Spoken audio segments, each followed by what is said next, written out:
Good evening. இந்த session வந்து பார்த்தீங்கன்னா நம்மளுடைய ஏபிபி எக்ஸாம்க்கான 50th செஷன். ஸோ இது ஒரு சின்ன மைல் ஸ்டோன் அப்படின்னு சொல்லலாம். But still long way to go.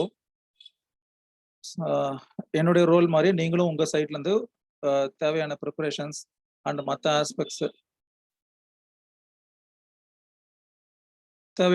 Aspects அதெல்லாம் கொஞ்சம் நீங்கள் பார்க்கணும்.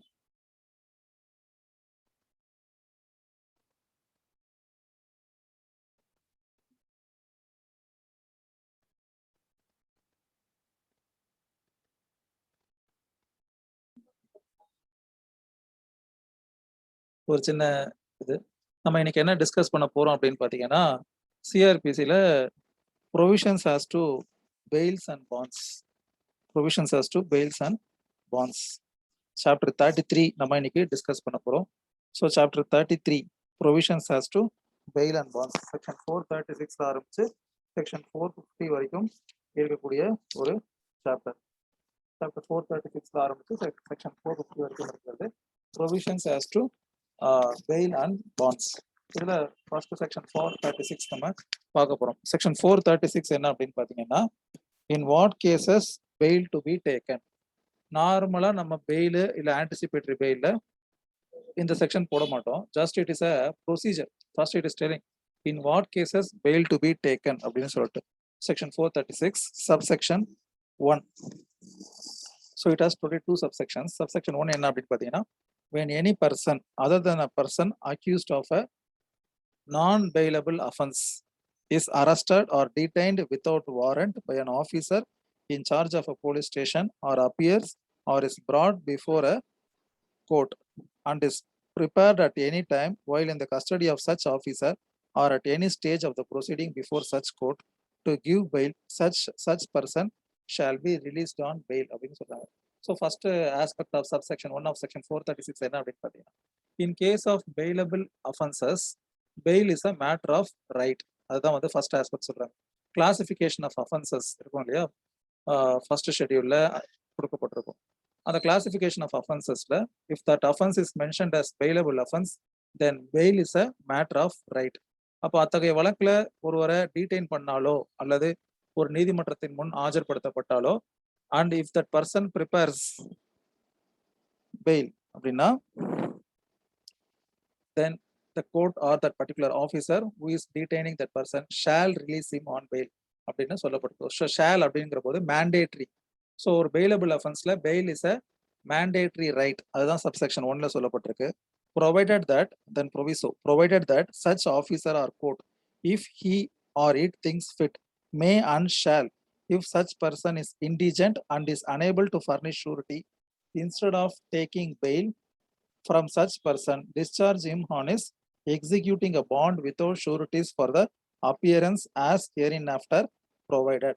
So even though that is a bailable offense, அந்த நபரால தேவைப்படுற ஒரு பாண்டோ இல்லை ஷூரிட்டியோ எழுதி தர முடியல, ஒரு இண்டிஜென்ட் பர்சனா இருக்காரு, அவருக்காக யாரும் சப்போர்ட் பண்றதுக்கு ஆள் இல்லை, இல்லை அந்த மாதிரியான ஆஸ்பெக்ட்ல இருக்காங்க அப்படின்னா, அப்போ வந்து என்ன பண்ணலாம், அந்த concern police R the court can discharge him on his executing bond without sureties for his appearance as hereinafter provided அப்படின்னு சொல்லியிருக்காங்க.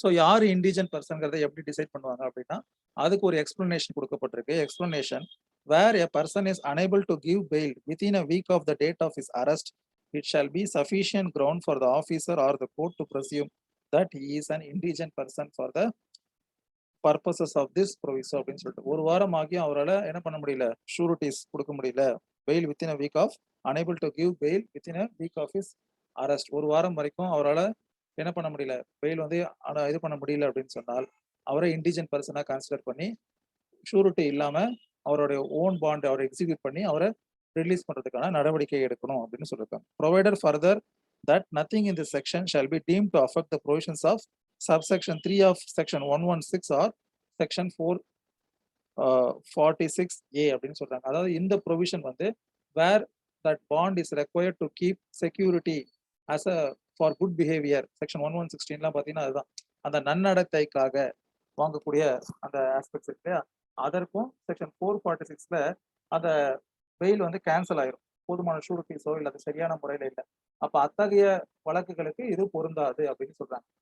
சரியா? இந்த 2 ஆஸ்பெக்ட்டுக்கு பொருந்தாது. செக்ஷன் 116க்கும் செக்ஷன் 446A பொருந்தாது. ஸோ செக்ஷன் 116 எல்லாம் பாத்தீங்கன்னா எதுல வரும் அப்படின்னா with regard to bonds, with regard to keeping security for keeping the peace and for good behaviour. Section 106ல இருந்து செக்ஷன் 124 வரைக்கும் இருக்கிறது.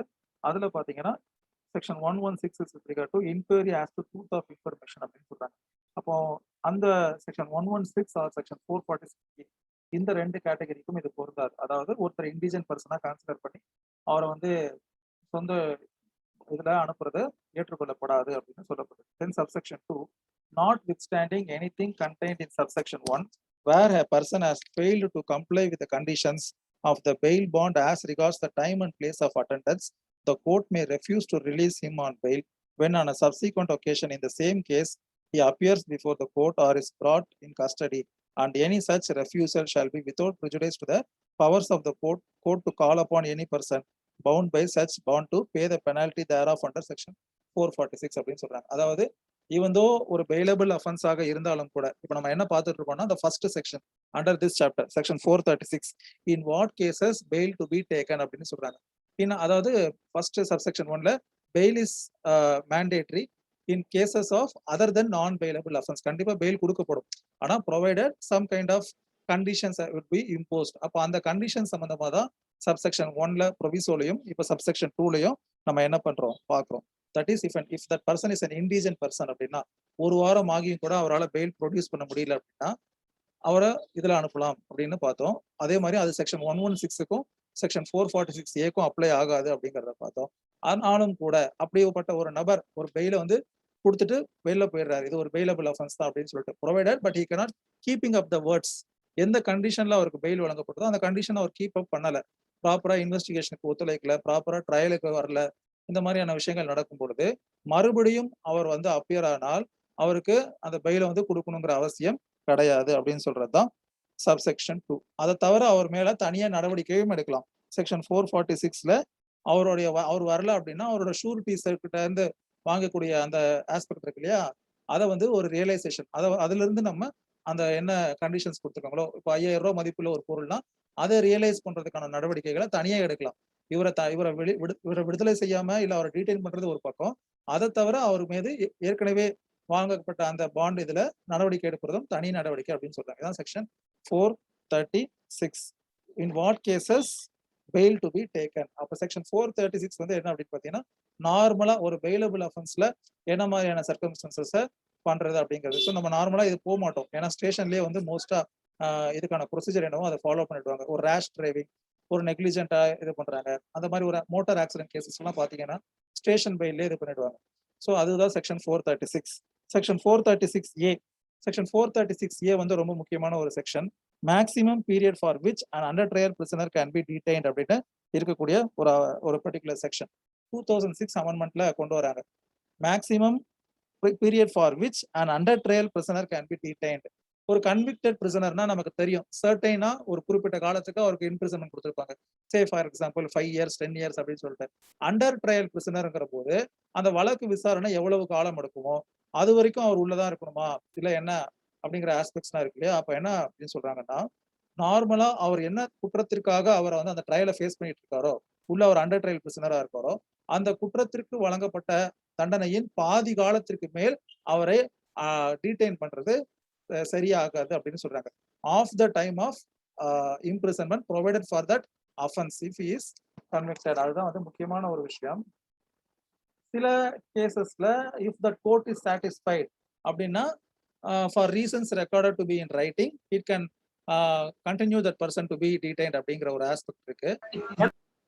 ஆனாலும் கூட என்ன அப்படின்னா எந்த காலத்திலையும் ஒரு நபர் அவருக்கு எந்த குற்றத்திற்கான தண்டனை என்னவோ அதை மீறி வந்து அவர் என்ன பண்ண முடியாது, அவரை டீடைன் பண்ணி வைக்க முடியாது. இப்ப நம்ம என்ன பார்த்துட்டு இருக்கோம், provisions as to bails and bonds பார்த்துட்டு இருக்கோம். இப்ப செக்ஷன் 436A டிஸ்கஸ் பண்ணிட்டு இருக்கோம். செக்ஷன் 436A வந்து 2006 அமெண்ட்மெண்ட்ல கொண்டு வராங்க. Maximum period for which an undertrial prisoner can be detained அப்படின்னு சொல்லப்பட்டிருக்கு. Where a person has during the period of investigation inquiry or trial under this code of an offense under any law not being an offense for which the punishment of death has been specified as one of the punishments under that law, undergone detention for a period extending up to 1/2 of the maximum period of imprisonment specified for that offense under the law, he shall be released by the court on his personal bond with or without sureties. So first paragraph என்ன சொல்றாங்க அப்படின்னு பாத்தீங்கன்னா, if a person is facing trial for offense other than which death sentence is provided, அவர் செய்த குற்றத்திற்கு மரண தண்டனை ஒரு தண்டனையாக இல்லாமல் மற்ற எந்த ஒரு தண்டனையாக இருந்தாலும் அவர் அந்த தண்டனை காலத்தில் பாதியை ஏற்கனவே கடந்துட்டாரு, ஜெயில தான் இருக்காரு, அரெஸ்ட் பண்ணி டீடைன் பண்ணிட்டாங்க, ஒவ்வொரு முறையும் 15 நாள் ரிமாண்ட் பண்ணிக்கிட்டே இருக்காங்க.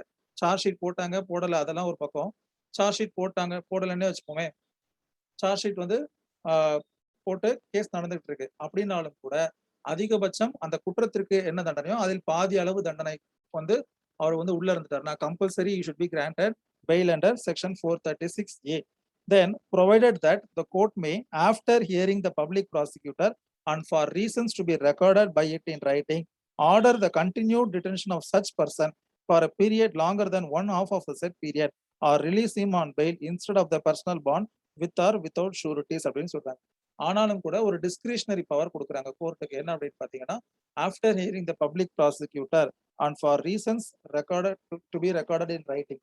சில நேரங்கள்ல ஒரு ஒரு ஃபார் எக்ஸாம்பிள் ஒரு என்டிபிஎஸ் ட்ரையல் இருக்குன்னு வச்சுக்கோங்களேன், அதுல கமர்ஷியல் குவான்டிட்டியில இருக்காங்கன்னா நார்மலா அவங்களுக்கு என்ன கொடுக்கறது கிடையாது, அவங்களுக்கு பெயில் கொடுக்கறது கிடையாது. கான்ட்ராபேண்ட் வந்து seized contraband from that accused person is commercial quantity அப்படின்னா அவருக்கு வந்து பெயில் கொடுக்கறது கிடையாது. At the end of the trial only you should prove is innocence and then come out. அது வந்து even if is a medically sick person இருந்தா கூட அதே ரூல்ஸ் தான் ஃபாலோ பண்றாங்க. ஸோ அப்போ ஒரு ட்ரையல்ல வந்து அவருக்கு மினிமம் 10 வருஷம் தண்டனை கொடுக்கக்கூடிய ஒரு அஃபென்ஸ் என்டிபிஎஸ் ஆக்ட்ல மினிமம் 10 இயர்ஸ் மேக்ஸிமம் 20 இயர்ஸ் வச்சுக்கோங்க ஒரு கமர்ஷியல் குவான்டிட்டிக்கு. அப்போ அவர் அந்த ட்ரையலையே ஒரு 6 இயர்ஸா ஃபேஸ் பண்றாமா அப்படின்னு பாத்தீங்கன்னா நார்மலா அதை அனுமதிக்க முடியாது. 5 இயர்ஸ் ஆனா அவரை ரிலீஸ் பண்ணணும். Provided for some reasons after hearing the public prosecutor and reasons to be recorded in writing the court may continue the extension அப்படின்னு சொல்லப்பட்டிருக்கு. Provided further that no such person shall in any case be detained under the period of investigation, inquiry or trial for more than the maximum period of imprisonment provided for the said offense under the law. So for section 436A ல last ஒரு explanation இருக்கு, அதையும் பார்த்துருவோம். Explanation: in computing the period of detention under this section for granting bail, the period of detention passed due to delay in proceeding caused by the accused shall be excluded அப்படின்னு சொல்றாங்க.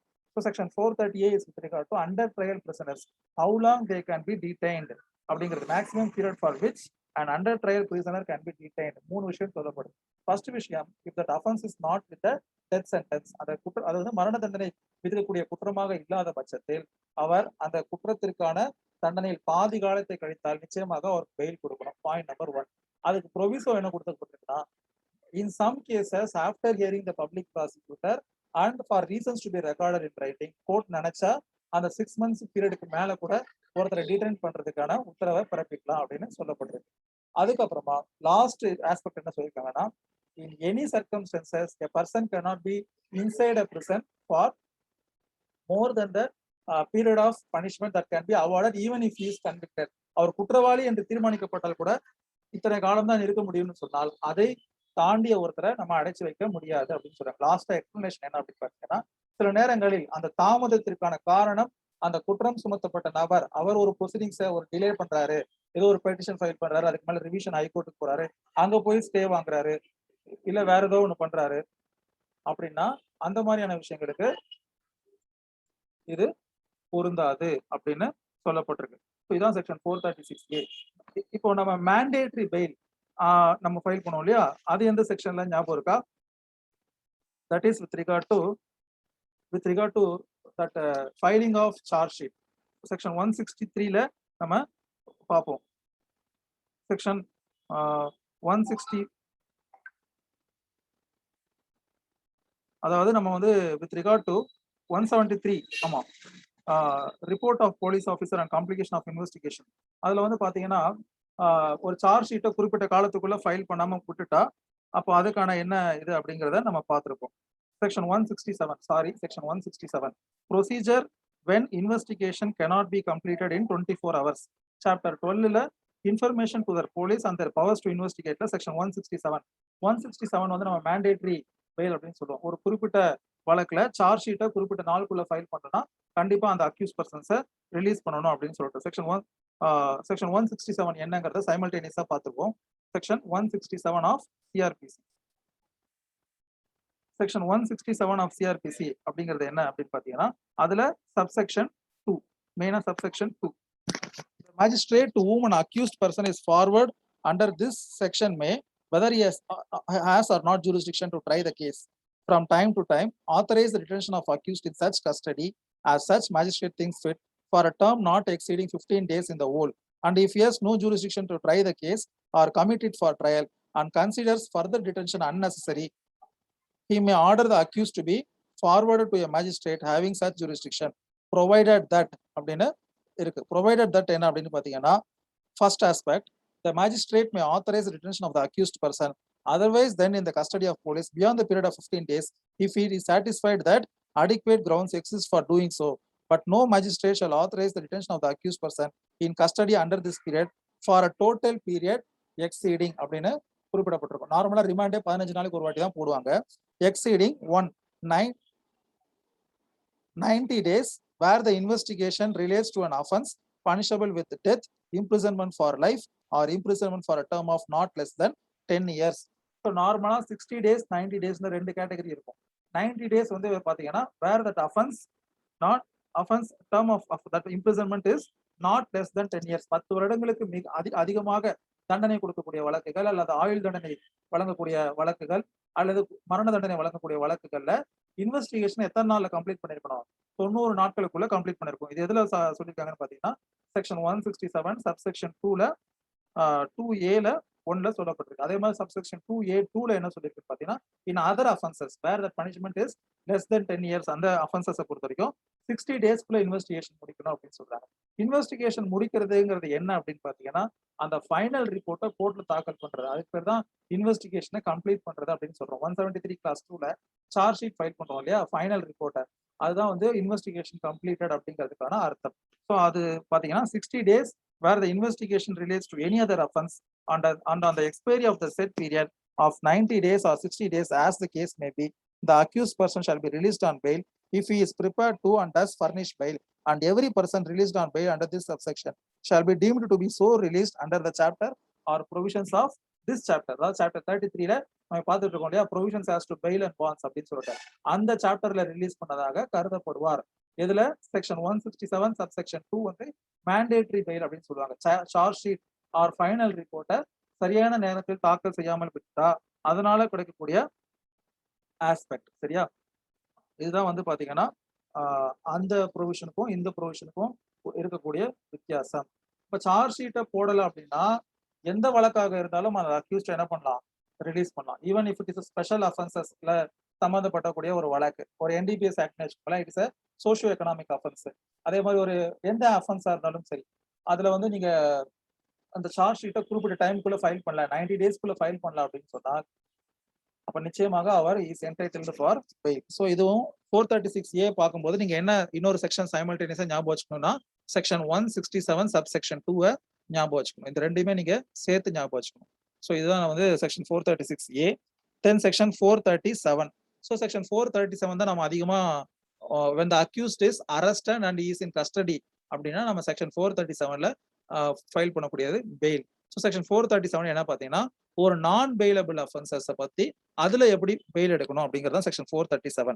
when bail may be taken in case of non bailable offenses. Section 436 வந்து பாத்தீங்கன்னா in what cases bail to be taken இருக்கும். அது வந்து exclusively speaking about bailable offenses. இப்ப section 437 வந்து exclusively speaks about non bailable offenses. இந்த நான் bailable offenses தான் வந்து நமக்கு வேற வழி கிடையாது. நிச்சயமாக நீதிமன்றத்தை அணுகிதான் நம்ம அதற்கான உத்தரவை வாங்க வேண்டும். சரியா, சோ இப்போ இது என்ன அப்படிங்கறத பார்ப்போம். Section 437 when bail may be taken in case of non bailable offense. subsection 1 when any person accused of or suspected of the commission of any non bailable offense is arrested or detained without warrant by an officer in charge of a police station or appears or is brought before a court other than the high court or court of session, he may be released on bail but அப்படின்னு சொல்லிட்டு அதுக்கு அடுத்து இருக்கிறத நம்ம பார்க்க போறோம். So அப்போ இதுல முக்கியமான ஒரு விஷயம் என்ன அப்படின்னு பாத்தீங்கன்னா not only the person accused of an offence has to be arrested. அப்ப அக்யூஸ்ட் ஆஃப் அன் அஃபென்ஸ் அப்படின்னு சொல்லும்போது அவருடைய நேம் வந்து எஃப்ஐஆர்ல ஃபீச்சர் ஆயிருக்கும். அது ஒரு ஆஸ்பெக்ட். சில நேரங்கள்ல எஃப்ஐஆர்ல ஃபீச்சர் ஆகாத ஒருத்தரை கூட என்ன பண்ணலாம், அரெஸ்ட் பண்ணலாம். அதுக்கான வழிவகைகள் தான் இங்க கொடுக்கப்பட்டிருக்கக்கூடிய வார்த்தைகள்.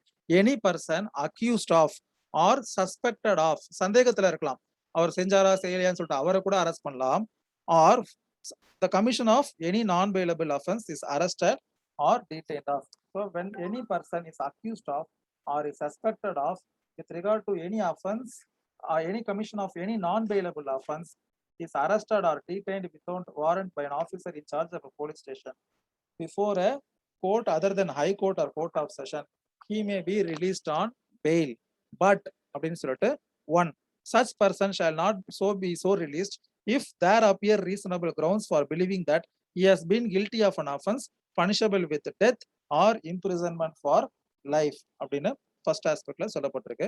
Then second one, such person shall not be released if such offense is cognizable offense and he has been previously convicted of an offense punishable with death, imprisonment for life or imprisonment for 7 years or more, or he had been previously convicted on 2 or more occasions of a cognizable offense punishable with imprisonment for 3 years or more but not less than 7 years. So நார்மலா சில வழக்குகள்ல கைதாகக்கூடிய நபர்களை நார்மலா பெயில்ல விடக்கூடாது அப்படின்னு சொல்றாங்க. நார்மலா நம்ம fail போடுறோம்னாலே ஒரு பாயிண்ட் சொல்லுவோம், என்னன்னா நோ ப்ரீவியஸ் கேஸ் அப்படிங்கிற ஒரு ஆஸ்பெக்ட்லாம் சொல்லுவோம். எதற்காகனா இந்த பர்டிகுலர் 2 ப்ரொவிஷன் அட்ராக்ட் ஆகிறதுக்காக தான். நீங்க பெயில் ஆர்குமெண்ட்டை பாத்தீங்கன்னா ஒரு முக்கியமான பாயிண்ட் என்ன வைப்பாங்கன்னா, no previous case against this person அப்படின்னு சொல்லுவாங்க. அப்படி அது எதற்காகனா, அதே மாதிரி இந்த அஃபென்ஸ் வந்து it is not the one with regard to where death sentence, அதாவது இந்த சப்செக்ஷன் 1ல where death or imprisonment of life is not an offence committed by this person. ஒன்னு. ரெண்டாவது என்ன அப்படின்னு பாத்தீங்கன்னா, and he is not committed any previous offense in which he is convicted for above 7 years or more than one time with above 3 years. 3 வருடங்களுக்கு punishable with imprisonment for 3 years or more. அதாவது ஒரு தடவைக்கு மேல ஒரு cognisable அஃபென்ஸ்ல 3 வருடத்திற்கு மேல் ஒரு தண்டனை பெற்றதும் கிடையாது. அதே மாதிரி ஒரு முறை கூட ஒரு காக்னிசபிள் அஃபென்ஸ் செஞ்சு அதுல அவர் குற்றவாளியாக 7 வருடமோ அதற்கு மேலே தண்டனை பெற்றது கிடையாது. இதெல்லாம் எதுக்கு சொல்லுவோம் அப்படின்னு பாத்தீங்கன்னா, ஒரு ப்ராசிக்யூஷன் ஒரு பெயில் அப்ளிகேஷன் பண்ணும்போது 3 ப்ரீவியஸ் கேசஸ் பெண்டிங் அப்படி இப்படின்னு சொல்லுவாங்க. அப்ப அதை நீங்க பாத்துட்டீங்கன்னா அந்த டிஃபென்ஸ் கவுன்சில் என்ன சொல்லுவாருன்னு பாத்தீங்கன்னா, none of the case he has been convicted your honor அப்படின்னு சொல்லுவாங்க. எதுக்குன்னா இதெல்லாம் ஒரு grounds for considering the bail application. சும்மா வந்து ஆர்கியூ பண்றது கிடையாது. சரியா? Provided that the court may direct that a person referred to in class 1 or class 2 be released on bail if such person is under the age of 16 years or is a woman or is a sick to inform. So first criteria to overcome that subsection 1 or subsection 2 என்னன்னா, even that person is convicted for above 7 years or even though the person is charged with the offense of death or life imprisonment அப்படின்னு சொன்னா அந்த நபரை எப்போ release பண்ணலாம்னா, ஒன்னு அவருடைய வயது 16 வயதிற்கு கீழே இருக்கு, அல்லது she is a woman, that is that accused is a woman, or she is terminally sick. அதாவது sick அப்படிங்கிற ஒரு வார்த்தையை சொல்றாங்க. சரியா? under the 16 years or is a woman or is a sick or infirm. infirmனா ஏதாவது ஒரு குறைபாடு உள்ள ஒரு நபராக இருக்கலாம். சரியா? provided further that the court may also direct that a person referred to in class 2 be released on bail if it is satisfied that it is just and proper so to do for any other special reason அப்படின்னு சொல்லப்பட்டிருக்கு. நார்மலா fail application file பண்ணும்போது ஒரு அந்த ஹைகோர்ட்டோ இல்ல high court sessions கோர்ட்டோ இல்லாத ஒரு கோர்ட்ல நம்ம பெயில் அப்ளிகேஷன் ஃபைல் பண்ணுவோம். அப்போ வந்து அந்த கோர்ட் வந்து எப்போ பெயில் அப்ளிகேஷன் வந்து கொடுக்கலாம் அப்படின்னு பாத்தீங்கன்னா, ஒன்லி இந்த second mentioned cases for some special reasons அப்படிங்கிற ஒரு காரணம் இருந்தால் நம்ம என்ன பண்ணலாம். ஸ்பெஷல் ரீசன்ஸ்னா ஒன்றும் கிடையாது. இதான் வந்து first time offence, over tagged அவருக்கு அகேன்ஸ்டா எதுவும் இல்லை. நீங்க ஒரு பெயில் ஆர்குமெண்ட் பார்ப்பீங்கல்ல, ஓவர் டேக்ட்னா இவருக்கு அந்த வழக்கில் தொடர்பு கிடையாது, இல்ல ஒரு ஸ்மாலர் ரோல் தான் இவருக்கு இருக்கு, இவர் அந்த இடத்துல இல்ல, இல்ல ஒரு டிஃபென்ஸ் எடுத்திருப்போம், இல்ல இவர் ஒரு ஸ்டூடெண்டா இருக்காரு, இல்ல ஒரு படிச்சுக்கிட்டு இருக்காரு, இல்ல he is the only breadwinner of his family, இந்த மாதிரியான ஏதோ ஒரு ரீசன்.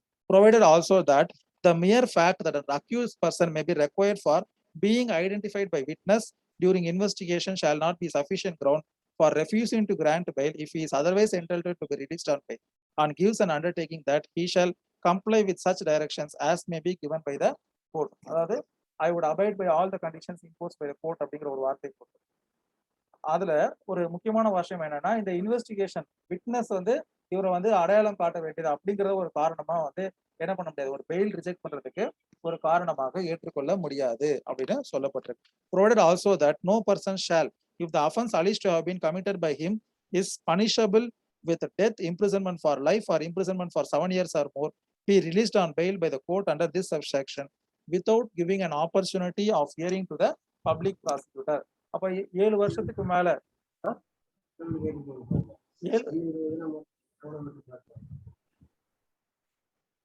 ஒருவர் 7 வருடத்திற்கு மேல இருக்கக்கூடிய தண்டனைகளை செய்தால் அப்ப வந்து பாத்தீங்கன்னா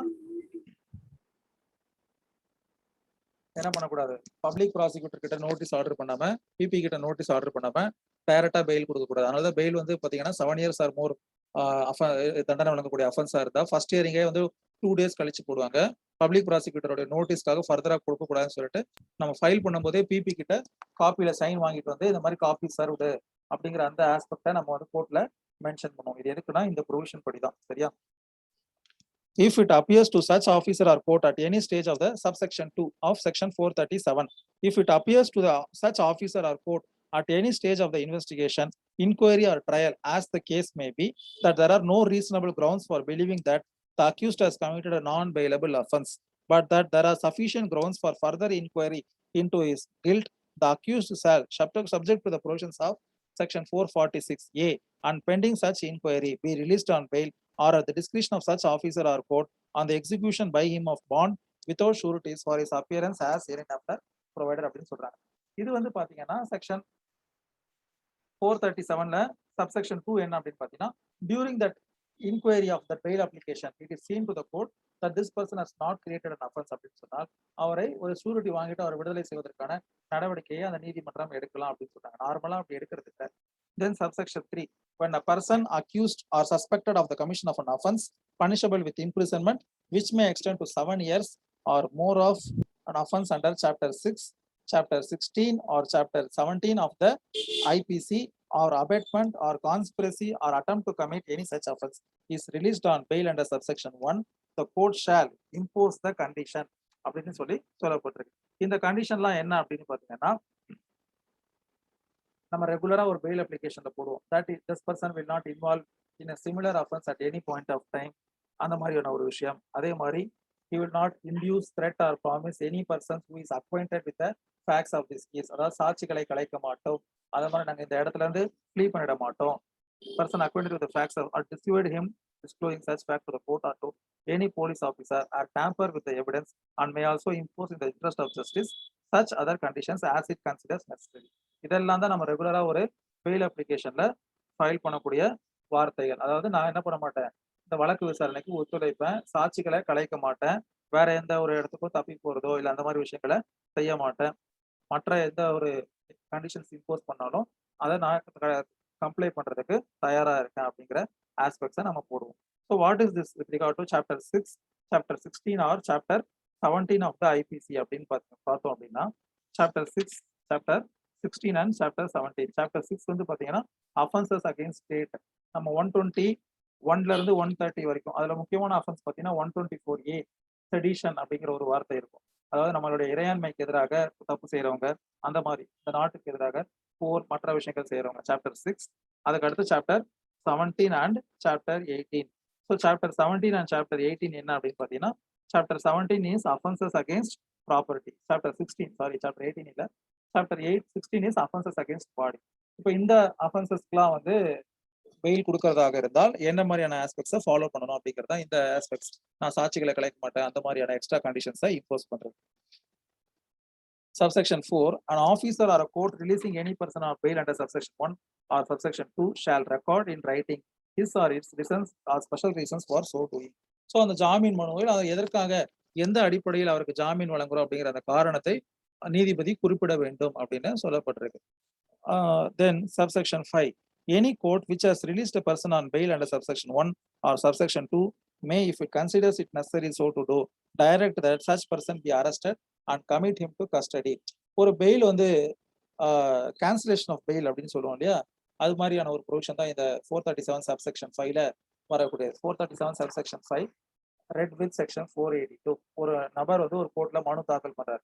இந்த மாதிரி இந்த நபருக்கு ஜாமீன் கொடுக்கப்பட்டிருது. அதுல ஒரு குறிப்பிட்ட கண்டிஷன்ஸா அவர் வந்து சாட்சிகளை கலைக்கக்கூடாது, இது சம்பந்தமான வழக்கில் தொடர்புடையவர்களை மிரட்டக்கூடாது அப்படிங்கிற மாதிரியான விஷயங்கள்லாம் இருக்கு. ஆனால் இந்த நபர் வழிவந்த அன்று இரவே என் வீட்டுக்கு வந்து இந்த மாதிரி எனக்கு கொலை மிரட்டல் விட்டாரு. வீட்டுக்குள்ள ஒரு ஆஹ் என்ன சொன்னாரு, என்ன சொல்றது, ஒரு ஒரு பாம்போ இல்ல ஏதோ ஒரு இதை இது பண்ணியிருக்காரு, ரிட்டர்ன் பண்ணியிருக்காரு அப்படிங்கிற ஒரு ஆஸ்பெக்ட்லாம் இருந்தா இப்போ நம்ம என்ன பண்ணலாம், 437 சப்செக்ஷன் 5ல cancellation of bail அப்ரோச் பண்ணலாம் under section 437 subsection 5 read with section 482. சரியா? Then subsection 6. If in any case triable by a magistrate, a trial of a person accused of any non-bailable offence is not concluded within a period of 60 days from the first date fixed for taking evidence in the case, such person shall, if he is in custody during the whole of the said period, be released on bail for the satisfaction of the magistrate unless for reasons to be recorded in the writing the magistrate otherwise directs அப்படின்னு சொல்றாங்க. அதாவது என்னன்னா, எந்த குற்றவியல் நடுவர் ஒரு வழக்கு விசாரணைக்கு எடுத்துக்கிட்டாரோ அந்த சாட்சியத்தை விசாரிக்க ஆரம்பிச்ச நாட்களில் இருந்து 60 நாட்களுக்குள் அவரால் அந்த வழக்கை விசாரித்து முடியவில்லை என்று சொன்னார், அது வரைக்கும் ஒருவர் உள்ளதான் இருக்காரு, டிடென்ஷன்ல தான் இருக்காரு அப்படின்னா அத்தகைய நபர் அந்த நீதிபதியிடம் ஜாமீன் வழங்க கோரி வழங்கலாம், என்ன சொல்லலாம், ஒரு அப்ளிகேஷன் புட் ஃபோர்த் பண்ணலாம் அப்படின்னு சொல்லப்பட்டிருக்கு. ஆனால் that is at the discretion of the court. So the court may allow or court may discard the application preferred for bail. Then subsection 7. If at any time after the conclusion of the trial of a person accused of a non-bailable offence and before judgment is delivered, the court is of opinion that there are reasonable grounds for believing that the accused is not guilty of any such offence, it shall release the accused if he is in custody on the execution by him of a bond without sureties for his appearance to hear judgment delivered அப்படின்னு சொல்லப்பட்டிருக்கு. இதெல்லாம் வந்து என்ன சொல்றதுன்னு தெரியல. அதாவது என்ன சொல்றாங்கன்னா, ஒரு வழக்கு விசாரணை முடிச்சாச்சு, தீர்ப்பு குறிப்பிடுவதற்கு முன்பு நீதிமன்றத்திற்கு ஒரு எண்ணம் தோன்றுகிறது, நீதிமன்றத்துக்கு அந்த கோர்ட்டுக்கு என்னன்னா, இந்த நபர் அந்த குற்றத்தை செய்யலாம் அப்படின்னு நினைச்சா அந்த தீர்ப்பு வழங்குவதற்கு முன்பே அவருக்கு என்ன பண்ணலாம், அது வரைக்கும் தீர்ப்பு வழங்குவதற்கு வெயிட் பண்ணாம அவரை சப்சிக்வெண்டா பெயில ரிலீஸ் பண்ணலாம். ப்ரொவைடட் அவர்கிட்ட என்ன கண்டிஷன் சொல்லணும், என்னைக்கு ஜட்மெண்ட் சொல்லணும் அன்னைக்கு நீங்க அப்பியர் ஆகணும் அப்படிங்கிற அந்த கண்டிஷனோட with sureties R without sureties அவரை பர்சனல் பாண்ட்ல என்ன பண்ணலாம், ஜாமீன் வழங்கலாம் அப்படின்னு சொல்றதுதான் subsection 7 of section 437. So this is with regard to bail in case of non-bailable offenses. சரியா? இது வந்து ஒரு முக்கியமான ஒரு ஆஸ்பெக்ட். அதுக்கு அடுத்த section 437A, bail to require accused to appear before next appellate court. Bail to require accused to appear before next appellate court. So ஒரு magistrate கோர்ட்டுக்கு ஒரு அப்பலேட் கோர்ட் அப்படின்னா அது செஷன்ஸ் கோர்ட்டு. அதே மாதிரி ஒரு செஷன்ஸ் கோர்ட்டுக்கு அப்பலேட் கோர்ட் எதுன்னு பார்த்தீங்கன்னா ஹை கோர்ட். நார்மலாக நம்ம பெயில் எங்க ஃபைல் பண்ணுவோம் அப்படின்னு பார்த்தீங்கன்னா, பெயில் வந்து கிளாசிஃபிகேஷன் ஆஃப் அஃபென்ஸ்ல offence triable by sessions court அப்படின்னு மென்ஷன் பண்ணியிருந்தா அந்த அஃபென்ஸ் வந்து செஷன்ஸ் கோர்ட்ல பெயில் ஃபைல் பண்ணுவோம். Offence triable by court of மேஜிஸ்ட்ரேட்னா அவரை எந்த மேஜிஸ்ட்ரேட் கோர்ட்ல ரிமாண்ட் பண்ணாங்களோ அந்த இடத்துல பெயில ஃபைல் பண்ணுவோம். இப்போ ஒருத்தர் மேல ஒரு 3 அஃபென்சஸ் குறிப்பிடப்பட்டிருக்கு, அதுல ஒரு offence sessions offence, 2 offence magistrate offence அப்படின்னா அதிகமான அஃபென்ஸ் மேஜிஸ்ட்ரேட் அஃபென்ஸ் தான், அதனால அங்கதான் ஃபைல் பண்ணணுங்கிற அவசியம் கிடையாது. செஷன்ஸ் அஃபென்ஸ் ஒரு அஃபென்ஸ் இருந்தாலும் கூட அந்த செஷன்ஸ் கோர்ட்ல தான் நம்ம பெயில் ஃபைல் பண்ணுவோம். ஆனா பெயிலுடைய அப்ளிகேஷன்ல லாஸ்டா என்ன பண்ணிருக்கோம்னா, அவர் எந்த ஜெயில அவர் அடைச்சு வச்சிருக்காங்க, அதுக்கப்புறமா surety subject to the satisfaction of which magistrate அப்படிங்கிற அந்த 2 விஷயங்களை மென்ஷன் பண்ணிருப்போம். ஏன் அப்படின்னா, அந்த எந்த ஒரு குற்றம் எந்த ஒரு வழக்குல சம்பந்தப்பட்ட ஒரு குற்றவாளியாக இருந்தாலும் சரி, ஒரு கொலை குற்றமாக இருந்தாலும் சரி, அல்ல ஒரு கற்பழிப்பாக இருந்தாலும் சரி, எதுவாக இருந்தாலும் சரி, ஒரு கிரீவியஸ் அஃபென்ஸா இருந்தாலும் சரி, அவரை எங்க கொண்டு போய் ரிமைண்ட் பண்றாங்க அப்படின்னு பாத்தீங்கன்னா, த local magistrate, local jurisdictional magistrate, அங்கதான் அவரை ரிமைண்ட் பண்றாங்க. சில இடங்கள்ல அந்த குற்றம் சுமத்தப்பட்ட நபர் எங்கேயோ ஒரு இடத்துல சரண்டர் ஆயிடுறாரு இல்லையா, ஒரு தேடப்படக்கூடிய குற்றவாளி ஒரு மேஜிஸ்ட்ரேட் கிட்ட சரண்டர் ஆகுறாரு. யாருமே என்ன ஆகுறது இல்ல, ஒரு செஷன்ஸ் கோர்ட் ஜட்ஜ் கிட்ட சரண்டர் ஆகுறது இல்ல, மேஜிஸ்ட்ரேட் கிட்ட தான் சரண்டரிங் அந்த பவர் இருக்கு. ஸோ அதன்படி ஒருத்தர் சரண்டர் ஆகும்போது நம்ம ஏற்கனவே பார்த்த மாதிரி அவரை 15 நாள் ரிமாண்டுக்கு அவங்க வந்து ஃபார்வர்ட் பண்றாங்க. ஸோ அப்போ வந்து பாத்தீங்கன்னா, even though that bail is granted by sessions court or high court, நார்மலா டைரக்டா நம்ம ஹை கோர்ட்ல ஃபைல் பண்ண முடியாது ஒரு பெயில் அப்ளிகேஷன். செக்ஷன் 437ல மேஜிஸ்ட்ரேட் கோர்ட்லயோ இல்ல செஷன்ஸ் கோர்ட்லயோ தான் நம்ம ஃபைல் பண்றோம். Because based on the classification of அஃபென்சஸ்ல offences to be triable by which court அப்படிங்கிற ஆஸ்பெக்ட்ல. ஸோ அந்த எந்த நீதிமன்றம் ஜாமீன் வழங்கினாலும் கீழே என்ன போடுறோம், subject to the satisfaction of the magistrate அப்படின்னு சொல்றோம். Surety subjected to the satisfaction of magistrate. இதுக்கு அடுத்து வரக்கூடிய செக்ஷன்லாம் ஷூரிட்டிஸை பத்தி சொல்லக்கூடிய விஷயங்களை நம்ம பார்க்க போறோம். சரியா? ஷூரிட்டினா ஒரு 5000 ரூபாய் மதிப்புள்ள இருநபர் ஜாமீனுக்கு உட்பட்டு உன்னை விடுதலை செய்கிறேன் அப்படின்னு சொல்லி போடுறது. அப்ப என்னன்னா ஒரு 2 நபர்கள் இவருக்காக வந்து ஜாமீன் கொடுக்கணும். 5000 மதிப்புள்ள ஒரு பொருளை ஜாமீன் இதுவாக கொடுக்கணும். அப்ப அந்த ஜாமீன் கண்டிஷனை இந்த அக்யூஸ் பர்சன் மீறும் பொழுது அதை ஃபோர்ஃபீட் பண்ணி அதை ரியலைஸ் பண்ணி அதற்கான ஒரு பெனால்ட்டியா ஒரு பனிஷ்மெண்ட்டாக அந்த நீதிமன்றம் ரியலைஸ் பண்றதுக்கான அதிகாரம் இருக்கு அப்படிங்கிறது ஒரு ஆஸ்பெக்ட். அதே மாதிரி இன்னொரு விஷயம் என்ன போட்டிருக்கோம்னா where that prisoner is launched, the prisoner is launched in the central prison Puzhal 1 or Puzhal 2 அப்படிங்கிறது இருக்கும். நார்மலா வந்து அதாவது அண்டர் ட்ரையல் பிரிசனர் இருக்கிற இடத்த வந்து மென்ஷன் பண்ணிருக்கோம் 2. அதே மாதிரி செக்ஷன் 437ல இன்னொரு முக்கியமான விஷயம் என்னன்னா where any person is accused of or suspected of அப்படிங்கிற ஒரு விஷயம் தான் குறிப்பிடப்பட்டிருக்கு. அப்போ 437ல என்ன பண்ண முடியாது, ஒருத்தர் வந்து ஒரு ஏற்கனவே ஒருத்தர் பெயில் வாங்கிட்டு ஒரு கேஸ் ட்ரையல் நடத்திக்கிட்டு இருக்காரு, அந்த ட்ரையல்ல அவருக்கு வாரண்ட் இஷ்யூ பண்ணிட்டாங்க, அவர் ப்ராப்பரா ட்ரையலுக்கு கோஆபரேட் பண்ணல. அப்ப அப்படிப்பட்ட ஒரு அக்யூஸ்ட் போயிட்டு செக்ஷன் 437ல வந்து பண்ண முடியாது. அதுக்கு வந்து ரீகாலிங் ஆஃப் வாரண்ட் அப்படின்னு சொல்லிட்டு செக்ஷன் 70ல இருக்கக்கூடிய 70 சப்செக்ஷன் 2 அந்த ஆஸ்பெக்ட்ல இருக்கக்கூடிய ப்ரொவிஷன் படி தான் போக முடியும். ஏன்னா the section 437 is only with regard to when a person is arrested based on some accusation or suspension or some suspicion, சந்தேகத்தின் பேரிலையோ அல்லது அவர்தான் செய்தார் என்ற அந்த காரணத்தினாலேயோ ஒரு நான் பெயிலபிள் அஃபென்ஸ்க்கு ஒரு பர்சனை டீடைன் பண்ணும் பொழுது என்ன அப்படிங்கிற அந்த ஆஸ்பெக்ட் தான் இருக்கே தவிர என்ன கிடையாது. இது வந்து with regard to recalling of வாரண்டோ இல்ல மற்ற விஷயங்களுக்கோ இந்த ப்ரொசீஜரை ஃபாலோ பண்ண முடியாது. சரியா? இதை நீங்க ஞாபகம் வச்சுக்கோங்க. Section 437A bail to require accused to appear before next appellate court. Subsection 1 before conclusion of trial and before disposal of the appeal, the court trying the offense or the appellate court as the case may be shall require the accused to execute bail bonds with sureties to appear before the higher court as and when such court issues notice in respect of an appeal or petition filed against the judgment of the respective court, and such bail bond shall be in force for 6 months அப்படின்னு சொல்லப்பட்டிருக்கு. So இந்த section 437A என்ன அப்படின்னு பார்த்தீங்கன்னா நார்மலா ஒரு சென்டென்ஸுக்கு அகேன்ஸ்டா நம்ம appeal prefer பண்றோம். ஒரு மேஜிஸ்ட்ரேட்டுடைய இதுக்கு மேல செஷன்ஸ் கோர்ட்லயோ இல்ல ஒரு செஷன்ஸ் கோர்ட்டுடைய சென்டென்ஸ் மேலயோ ஹைகோர்ட்லயோ ஃபைல் பண்றோம். நம்ம என்ன பண்ணுவோம், ஒரு மிஸ்செலேனியஸ் பெட்டிஷன் ஃபைல் பண்ணுவோம். என்னன்னா pending deciding that appeal, pending deciding that trial by that sessions court. இந்த 2 இதுல ஏதாவது ஒரு இதுல என்ன பண்ணுவோம்னா அது முழுவதுமாக விசாரித்து முடிக்கும் வரை அப்பீலா இருக்கட்டும் இல்ல அந்த ட்ரையல் கோர்ட்டோட இதை மறுபடியும் ரீட்ரையலா இருக்கட்டும் ஏதோ ஒண்ணு அது பண்ற வரைக்கும் என்ன பண்ணணும், என்ன விடுதலை செய்து வைக்க வேண்டும். அது வரைக்கும் என்ன உள்ள வைக்கிறது வந்து ஏற்புடையது கிடையாது. ஏன்னா புதுசா ஒன்றும் பண்ண போறது கிடையாது. அப்பீல்ல ஏற்கனவே இருக்கக்கூடிய அந்த எவிடன்ஸை பேஸ் பண்ணி தான் கொடுக்க போறோம். Already everything is completed. Once a final report is சப்மிட்டட்னாலே that is a valid ground for granting bail. ஏன்னா அதுக்கு மேல வந்து புதுசா போலீஸ் சேர்க்கறதுக்கோ இல்ல மற்றபடி இந்த சாட்சியங்களை பத்தி இது பண்றதுக்கோ எந்த ஒரு விஷயமும் கிடையாது. Already 161 statement has been received by the witness or other aspects அப்படிங்கிற ஆஸ்பெக்ட்லாம் இருக்குல்ல. ஸோ அந்த மாதிரியான சூழ்நிலைகள்ல என்ன பண்ணலாம் அப்படின்னா ஒரு பெயில் இது பண்ணிட்டு ஒரு ஷூரிட்டியை நீ வந்து எக்ஸிக்யூட் பண்ணிட்டு நீ என்ன பண்ணிக்கோ, ஒரு கிரிமினல் ரிவிஷன்ல கூட அதே ப்ரொசீஜர் தான், இந்த 437A சொல்லக்கூடிய ப்ரொசீஜர் தான். ஸோ அப்படி ஒரு பெயில் பாண்டை எழுதி ஒருத்தரை ரிலீஸ் பண்றாங்க, provider on the condition that you should appear when and where necessary when this court issues summons for your appearance அப்படிங்கிற கண்டிஷனோட ஒருத்தர் ஜாமீன் கொடுக்கும் பொழுது அந்த பெயில் பாண்டுடைய டைம் லிமிட் என்ன அப்படின்னு பாத்தீங்கன்னா 6 months அப்படின்னு சொல்றது ஒரு முக்கியமான ஒரு விஷயம். Subsection 1 of section 437A. Then subsection 2, if such accused fails to appear, the bond stand forfeited and the procedure under section 446 shall apply.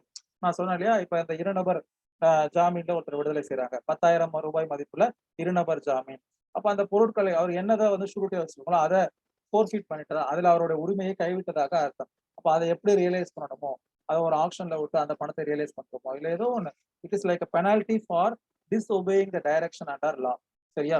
Then section 438 direction for grant of bail to person apprehending arrest. So நம்ம அதிகமா use பண்ணக்கூடியது section 437 438. 437 fail, 438 வந்து anticipatory fail. இப்போ அந்த 438 தான் அதுக்கான வார்த்தை என்ன கொடுக்கப்பட்டிருக்குன்னா direction for grant of bail to person apprehending arrest. நான் கைது செய்யப்படுவேன் என்ற அனுமானத்தில் அந்த பயத்தில் இருக்கக்கூடிய நபர்களுக்கு ஜாமீன் வழங்கக்கூடிய ஒரு ப்ரொவிஷன் தான் செக்ஷன் 438. சரியா? அந்த 438க்கு மேல ஒரு ஆஸ்ட்ரிச் போட்டிருக்கோம். என்ன ஆஸ்ட்ரிச் போட்டிருக்கோம் அப்படின்னு பாத்தீங்கன்னா this provision does not apply to அப்படின்னு சொல்லி போட்டிருக்கோம். யாருக்கு அப்படின்னா nothing in section 438 of this code shall apply in relation to any case involving the arrest of any person on accusation of having committed offenses under SC and ST Prevention of Atrocities Act 1989. அதனாலதான் ஒரு நபர் மீது அந்த SC/ST வன்கொடுமை தடுப்பு சட்டத்துல ஒரு வழக்கு பதியப்பட்டா 438ல ஆன்டிசிபேட்டரி பெயில் ஃபைல் பண்ண முடியாது. அப்போ அவங்க என்ன பண்ணுவாங்கன்னா ஹைகோர்ட்ல டைரக்ஷன் செக்ஷன் 482 CRPCல இந்த மாதிரி I'm going to surrender on so before so and so special judge on so and so date. This court may kindly consider my application to be decided on the very same day as per the law அப்படிங்கிற மாதிரி ஒரு general direction வாங்கிட்டு வராங்க. So இப்போ ஹைகோர்ட்டுடைய டைரக்ஷனுக்கு உட்பட்டு அவர் வந்து high court வந்து based on that gravity of the offence மற்ற விஷயங்களுக்கெல்லாம் உட்பட்டு டைரக்ஷனை கொடுக்கும். ஸோ அந்த டைரக்ஷனோட தான் சேர்த்து ஒரு SC/ST அட்ராசிட்டிஸ் ஆக்ட்ல என்ன பண்ணுவாங்க, அந்த குற்றம் சுமத்தப்பட்ட நபர் சரண்டர் ஆகும். அப்போ அந்த வழக்குகள்ல தொடர்புடைய நபர்களுக்கு செக்ஷன் 438 அப்ளை ஆகாது அப்படிங்கிறது குறிப்பிடப்பட்ட ஒரு விஷயம். சரியா? So section 438 subsection 1, where any person has reason to believe that he may be arrested on accusation of having committed a non-bailable offense. So anticipatory bail அப்படிங்கிறது non-bailable offense-க்கு மட்டும்தான் இருக்கக்கூடிய ஒரு ப்ரொவிஷன். சரியா?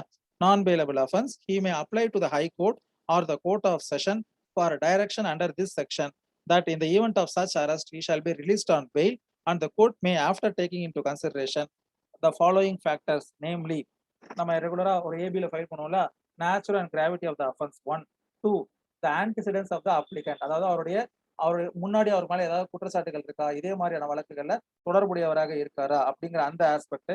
அதே மாதிரி whether he has been previously convicted by any court for similar offenses in respect of any cognizable offense அப்படிங்கிற aspect. Then 3, the possibility of the applicant to flee from justice, அவர் எங்கேயாவது தப்பிச்சு போகிறதுக்கான வாய்ப்புகள் இருக்கா, அவருக்கு நிரந்தர குடி இருப்பு இருக்கா ஒரு பர்டிகுலர் இடத்துல, whether he has permanent residence, whether he has permanent business in that particular locality அப்படிங்கிற அந்த aspect. Then the last aspect, whether the accusation, where the accusation has been made with the object of injuring or humiliating the applicant by having him so arrested, அதாவது ஒரு உள்நோக்கத்தோடு அவர் கைது செய்யப்பட்டிருக்காரா, இந்த 4 ஆஸ்பெக்டையும் base பண்ணி anticipatory பெயில allow பண்ணலாம் அப்படின்னு சொல்லப்பட்டிருக்கு.